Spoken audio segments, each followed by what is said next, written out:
پہاڑی زبان میں اپڈیٹ سنیے۔ مقبوضہ جموں کشمیر وچ بھارت دی ریاستی دہشت گردی دی تازہ کارروائی دے دوران بھارتی ایجنسیاں دے مدد دے نال ہندو گنڈا بی جے پی اور RSS دے پالتویاں سن سری نگر وچ کل جماعتی حریت کانفرنس دے صدر دفتر دے اُتے پن توڑ کیتی۔ اس پن توڑ دا مقصد کشمیری پنڈتاں دے تحفظ وچ مودی حکومت دی ناکامی تھی توجہ ہٹانی ہے۔ بھارت کو یاد رکھنا چاہیے کہ کل جماعتی حریت کانفرنس مقبوضہ جموں کشمیر دے لوکاں دی خواہشات دے مطابق انہاں دی نمائندگی کردی ہے۔ کل جماعتی حریت کانفرنس اقوام متحدہ دی قرارداداں دے مطابق تنازع کشمیر دے حل دے واسطے تحریک آزادی دی قیادت کر رہی ہے۔ مودی حکومت سری نگر وچ کل جماعتی حریت کانفرنس دے صدر دفتر وچ پن توڑ کر کے کشمیری عوام دے دل کسی بھی صورت وچ جیت نہیں سکدا بلکہ نفرت وچ بادھا ہون سی۔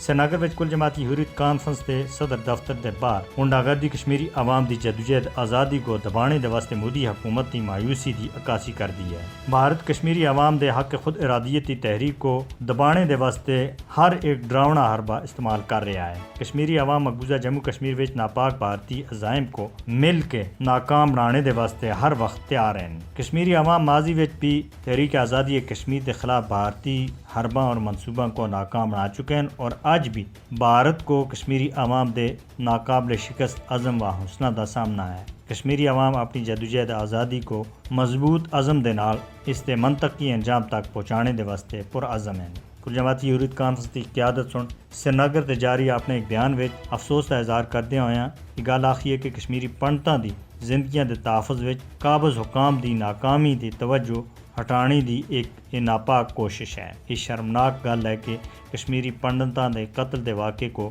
حریت کانفرنس کے خلاف پروپیگنڈے دے طور دے استعمال کیتا جا رہا ہے۔ حالانکہ حریت کانفرنس نے ہمیشہ کشمیری پنڈتاں دے قتل دی مذمت اور انہاں دی عزت و وقار دے نال وادی کشمیر وچ واپسی دی حمایت کیتی ہے۔ اقوام متحدہ کو مقبوضہ جموں کشمیر وچ کل جماعتی حریت کانفرنس دی پرامن سرگرمیاں دے اُتے پابندی لانے دے بھارتی ناپاک حرباں کو روکنے دے واسطے مداخلت کرنی چاہیے۔